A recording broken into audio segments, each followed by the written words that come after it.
মিলে যাচ্ছে পবিত্র কোরআনের বাণী। হিজবুল্লাহর ভয়ঙ্কর অ্যাটাকে পালিয়ে যাচ্ছে ইহুদি বাহিনী। ইসরায়েল বেশিদিন টিকবে না বলে মুসলিম বিশ্বকে একজোট হবার আহ্বান ইরানের। সর্বক্ষণে দক্ষিণ লেবাননে হিজবুল্লাহ সদস্যদের পাল্টা হামলায় পিছু হটছে অবৈধ ইসরায়েলি বাহিনী। বাংলাদেশ সময় শনিবার ইসরায়েলি বাহিনীর দক্ষিণ লেবাননের ওদাইসে শহরে অগ্রসর হওয়ার সময় পাল্টা হামলা চালায় হিজবুল্লাহ। এতে বিপুল ক্ষয়ক্ষতি মেনে নিয়ে ইসরায়েলি বাহিনী পিছু হটেছে। হিজবুল্লাহ জানিয়েছে, ইসরায়েলি সৈন্যদের উপর তারা একটি বিকট বিস্ফোরণ ঘটায়। এতে করে ব্যাপক হতাহতের ঘটনা ঘটে তাদের মধ্যে, ফলে তারা পিছু হটতে বাধ্য হয়।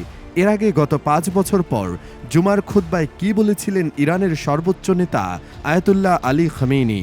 জানা যায়, শুক্রবার পবিত্র জুমার বিরল এক খুতবায় বিশ্বব্যাপী মুসলিমদের এক হওয়ার আহ্বান জানিয়েছেন ইরানের সর্বোচ্চ ধর্মীয় নেতা আয়াতুল্লাহ আলী খামেনি।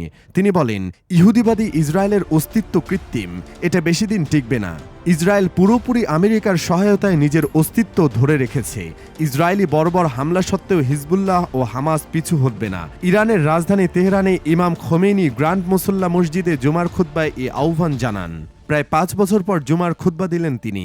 তার এমন বক্তব্যের পরই হিজবুল্লাহ আবারও অ্যাটাক চালায়, যার ফলে ইহুদি সেনারা পালাতে বাধ্য হয়।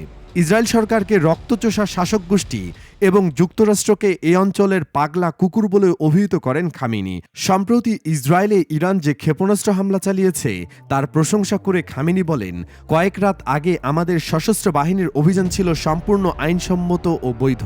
ইসরায়েলের অপরাধের ন্যূনতম শাস্তি এই ক্ষেপণাস্ত্র হামলা।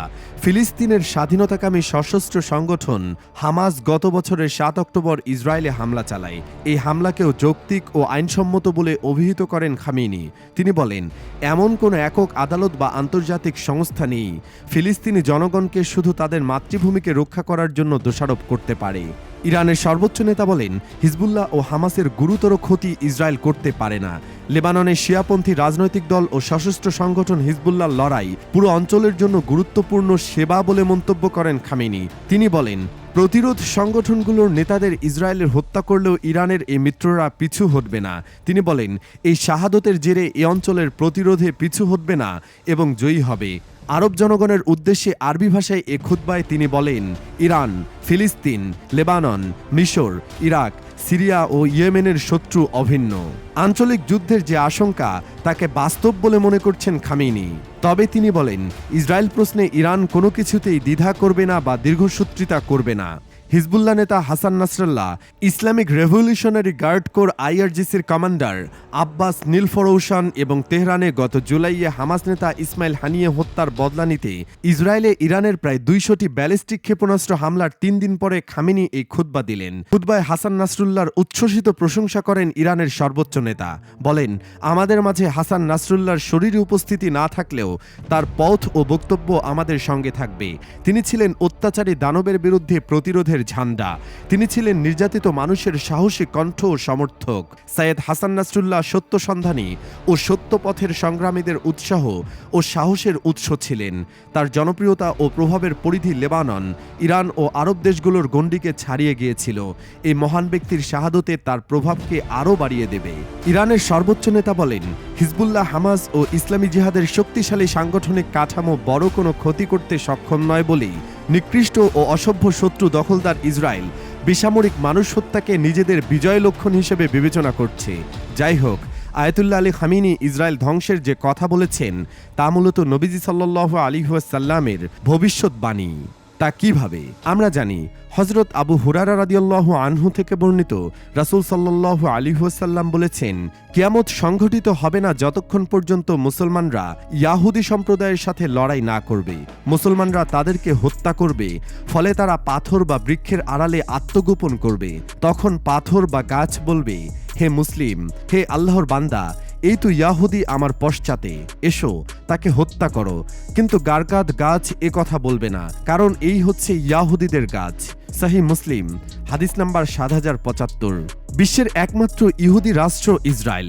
বহু বছর ধরেই অমীমাংসিত এক সংঘাতে লিপ্ত ইসরায়েল ও ফিলিস্তিন। তবে নিরীহ ফিলিস্তিনিরা বরাবরই নির্যাতিত। প্রতিনিয়ত তাদের দখল হয়ে যাওয়া জমিতে ইসরায়েলিরা গড়ে তুলছে অবৈধ স্থাপনা। আন্তর্জাতিক বিভিন্ন গণমাধ্যম এবং বিশ্ব রাজনীতির ইতিহাস ঘাটলে দেখা যায় ১৯২০ থেকে ১৯৪০ সালের মধ্যে ইউরোপ থেকে দলে দলে ইয়াহুদিরা ফিলিস্তিনে যেতে শুরু করেন। ইউরোপে ইহুদি নিপীড়ন এবং দ্বিতীয় বিশ্বযুদ্ধে ভয়ঙ্কর ইহুদি নিধনযজ্ঞের পর সেখান থেকে পালিয়ে তারা নতুন এক মাতৃভূমির স্বপ্ন দেখছিল। আর সেই স্বপ্ন ফিলিস্তিনের ভূখণ্ড দখলের মধ্য দিয়ে বাস্তবে রূপ দেয় তারা। এতেই ক্ষান্ত হয়নি ইসরায়েল। নিজেদের আগ্রাসন টিকিয়ে রাখতে দীর্ঘ ৭৫ বছর ধরে নিরীহ ফিলিস্তিনিদের ওপর চালিয়ে যাচ্ছে নির্যাতন। ইহুদি রাষ্ট্র করতে একের পর এক প্রাণ কেড়ে নিচ্ছে নিরীহ ফিলিস্তিনিদের।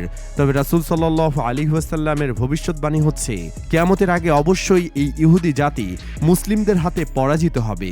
মুসনাদে আহমদ হাদিস নাম্বার ২৬,৩৪৩।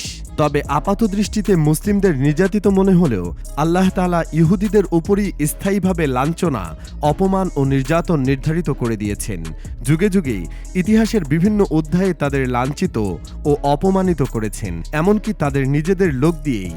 এই যেমন মিশরের ফেরাউন শাইশাক জেরুজালেম দখল করে এবং ইহুদিদের তাড়িয়ে দেয়। তারপর বেবিলনের রাজা বখতেনসর জেরুজালেম দখল করে ইহুদিদের বন্দী করে নিয়ে আসে এবং তাদের দাস বানিয়ে রাখে। তবে পারস্য সম্রাট ইহুদি দাসদের সেখানে ফেরত পাঠান সত্য, কিন্তু পারস্য সম্রাটের অধীনেই ছিল।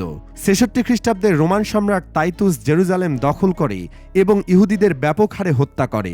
উপরন্তু ৭০ খ্রিস্টাব্দের রোমান বাহিনী হাজার হাজার ইহুদিকে বন্দী করে নিয়ে যায় এবং তাদের দাস বানিয়ে ফেলে। অ্যাডলফ হিটলার জার্মানির নাৎসি নেতা। দ্বিতীয় বিশ্বযুদ্ধ চলাকালীন তিনি ইহুদিদের হত্যা করেছিলেন। হিটলার ইহুদিদের প্রতি ঘৃণার কারণ হিসেবে প্রথম বিশ্বযুদ্ধে জার্মানির পরাজয়ের জন্য ইহুদিদের দায়ী করার কথা বলা হয়, যদিও এটা একটা ধারণা মাত্র। হিটলারের ইহুদি হত্যার আসল কারণ হল দ্বিতীয় বিশ্বযুদ্ধের সময় এই ইহুদি রাষ্ট্র প্রতিষ্ঠার কার্যকর পদক্ষেপ গ্রহণের মুহূর্তে ইহুদি নেতারা বিরাট সমস্যার সম্মুখীন হয়। বিশ্বের বিভিন্ন দেশে ইহুদিরা ওই সময় পর্যন্ত ছড়িয়ে ছিটিয়ে বসবাস করে। ইসরায়েল রাষ্ট্র প্রতিষ্ঠার জন্য বিভিন্ন দেশ থেকে ইহুদিদের দেশত্যাগ প্রয়োজন, কিন্তু কোনো ইহুদি ইসরায়েল রাষ্ট্রের উদ্দেশ্যে দেশত্যাগ করতে প্রস্তুত ছিল না। তখন ইহুদি নেতারা হিটলারের সঙ্গে এক গোপন ইহুদি হত্যা চুক্তিতে আবদ্ধ হয়, যাতে করে বিশ্বব্যাপী ইহুদিদের মধ্যে ভয়ভীতি ও নিরাপত্তাহীনতা সৃষ্টি করা যায় এবং তারা ইসরায়েলের উদ্দেশ্যে দেশত্যাগ করার জন্য মানসিক প্রস্তুতি নিতে বাধ্য হয়। চুক্তি অনুযায়ী ৪,৫০,০০০ ইহুদিদের মধ্যে মাত্র ৭,০০০কে ইসরায়েলে পাঠানোর সিদ্ধান্ত হয় এবং অবশিষ্টদের হত্যার নীলনকশা করা হয়। হিটলার ইহুদিদের গ্যাস চেম্বারে জড়ো করে গ্যাস বোমা মেরে হত্যা করে। এরপরও বিশ্বের বিভিন্ন দেশের ইহুদিরা ইসরায়েলের উদ্দেশ্যে দেশত্যাগ করতে রাজি না হয় ইহুদি নেতারা বিশ্বের সর্বত্র ইহুদি হত্যার গোপন পরিকল্পনা হাতে নেয়, যাতে করে তাদের মধ্যে ভয়ভীতি ও নিরাপত্তাহীনতা সৃষ্টি হয়। ইয়াহুদিরা ইসরায়েলের হাইফা বন্দরে এসেও জাহাজ থেকে নামতে রাজি না হয় ইহুদি বোঝাই জাহাজটিকে তাদের নেতা ডেভিড গরিয়ন বোমা মেরে সাগরে ডুবিয়ে দেয়।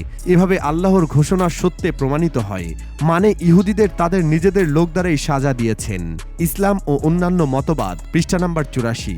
এতদ সম্পর্কেও পবিত্র কোরআনে আল্লাহ বলেন, আরও স্মরণ করো যখন তোমাদের রব ঘোষণা দিলেন তিনি কিয়ামত পর্যন্ত সব সময় বনী ইসরায়েলের ওপর এমন লোককে প্রভাবশালী করবেন যারা তাদের নিকৃষ্টতম শাস্তি দান ও নির্যাতন করতে থাকবে। সূরা আরাফ আয়াত ১৬৭। তাই ইসরায়েলিদের দ্বারা আমাদের সাময়িক নির্যাতন কিংবা হারে হতাশ হওয়া যাবে না, কারণ চূড়ান্ত বিজয় অবশ্যই মুসলিমদের। ইসলামের প্রতিটি যুদ্ধেও দেখবেন শুরুতে মুসলিমরা নির্যাতিত হলেও বিজয়ের হাসি হেসেছে মুসলিমরাই। তাই কোনো একদিন ইসরায়েলকে স্থায়ীভাবে হারিয়ে আমরাও বিজয়ের চূড়ান্ত উল্লাস করব ইনশাআল্লাহ। আপনি কি মনে করেন দর্শক? আমাদের সাথে একমত হলে কমেন্টে আপনিও একটিবার ইনশাআল্লাহ লিখতে পারেন। আর অবশ্যই ভিডিওটি লাইক ও শেয়ার করে চারদিকে ছড়িয়ে দিন। আল্লাহ হাফেজ।